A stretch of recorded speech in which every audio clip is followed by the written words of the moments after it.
50 buses enough? When the federal government has a national competition for $100 million for all of America, and Detroit wins $26 million, it's a great day. And 50 buses is what we need. There is no service in this city that is worse right now than bus service. It's just terrible.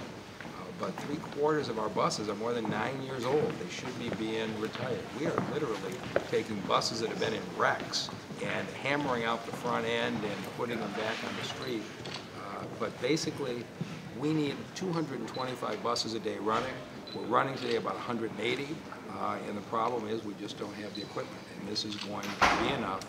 When these buses are in and ready, we will be running on a real schedule, and that's my goal, and that will be sometime next year. But Mayor, how do you expect to keep the buses rolling? I mean, putting new buses on the street is great, but there are a lot of problems with getting those buses back out on the road, maintaining them. Oh, Dan Dirks and the maintenance department have done an outstanding job this year. If you see the age of the equipment they're working with and what they're doing to get it on the road, it's terrific. They've dramatically increased all of the preventative maintenance programs. They've gotten buses running that I didn't think was possible. So we need the new stock, but I feel very good about the job that our bus drivers are doing and our maintenance crews are doing at DDOT. We just need to get them the equipment, and we're going to be just fine. You've talked about more jobs coming and the need for this transportation. Is this just the beginning? Is there going to be a greater demand? Well, I mean, you look at what's happening. We're going to go from here to an announcement over at the hockey arena that's going to create thousands of jobs. Well, if you don't happen to live on Woodward right now, you don't really have access to those jobs unless you have a car. We're going to have an announcement next week of another 300 manufacturing jobs in Southwest Detroit. How do you get to those jobs? Businesses are coming back. We need to make sure that our residents have the opportunity to get to them, and that's what we're working on.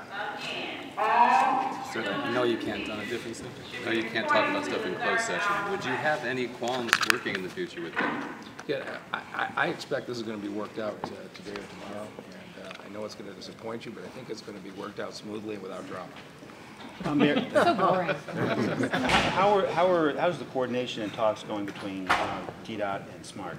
And we are right now talking about SMART opening their doors on Detroit running service on weekends, which they used to do when I was the general manager of SMART. And so that would be the best step. With the recent increase in the taxes that Detroiters voted for, we are certainly thinking that Detroiters should have weekend service out of SMART, and we're having those conversations now. So bottom line, next year, within the next year, we'll see these new buses out on the road. Yeah, we will. And we're figuring out right now, it takes time to build a bus, but in the first part of 2015, all the buses will be here. And in the meantime, every week that goes by, we get a few more of these old buses fixed on the road. So service is going to get better by the end of the year, and at some point in 2015, we're going to be running a full schedule where people can actually expect the bus to show up at the time that's put it on the schedule. And that'll be the first time in 20 years you can trust your schedule. We're going to get there. All right? Any plans to raise any plans to raise the fare for riding the bus? You know, help defray some of the costs? Yeah, to be delivering lousy service and raise fares at the same time is not really good strategy. So right now, I'm just working on fixing the service.